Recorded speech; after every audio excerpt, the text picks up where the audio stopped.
രണ്ടാമത് പ്രതീക്ഷിക്കാം ഉണ്ടാവില്ലേ ബ്രോ പടം ഇഷ്ടപ്പെട്ടാ പടം ഇഷ്ടപ്പെട്ടാ ഭയങ്കര ഇഷ്ടപ്പെട്ടു. Perfect, it was perfect.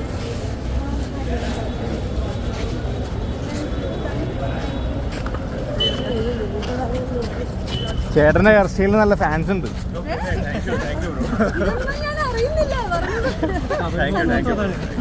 ആ ആ അതെ അതെ. All the best.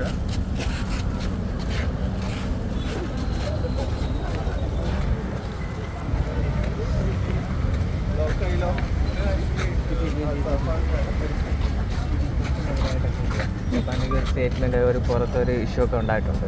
Because Asianet പോലുള്ള ഒരു സ്ഥാപനത്തിലെ അതൊക്കെ ശ്രദ്ധയിൽപ്പെട്ടിരുന്നു. ഞാനത് എനിക്ക് എന്തൊക്കെ പറയുന്നുണ്ട്, പക്ഷെ ഞാൻ ഫുള്ളായിട്ട് കണ്ടിട്ടില്ല.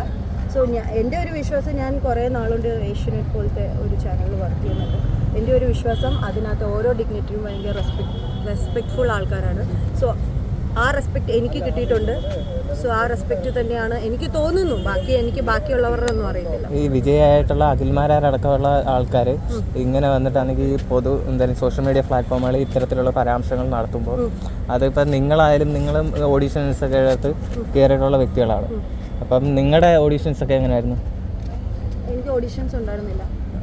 ഡയറക്ട്ലി സെലക്ട് മെയിൻ ഡിഗ്നിറ്ററി ആൾക്കാരായിരുന്നു. So they won't me as A contestant. ഇങ്ങനെ ഒരു പ്രവണതയൊക്കെ നടക്കുന്നതായിട്ട് എന്തിനു തോന്നിയിട്ടുണ്ടോ?